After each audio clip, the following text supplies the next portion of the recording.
This car has a rattling noise that can baffle you to find.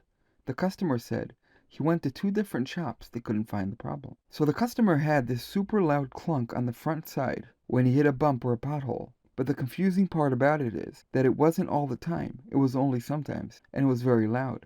It was so loud it startled you each time, and sometimes it would have a little metal rattling sound, almost like a loose heat shield, but it sounded heavier.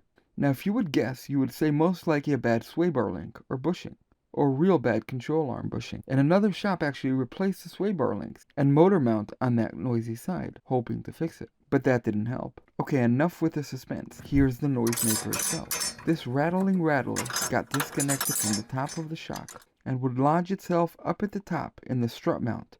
And most of the time it was just sitting there quietly. But once in a while, it would sit at an angle, and the weight of the car, after hitting a pothole, would land on it.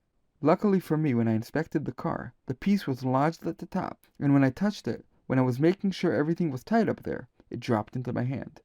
Conclusion: don't buy cheap struts, they fall apart. And touch things. For more great videos like this one, please subscribe. Thank you for watching.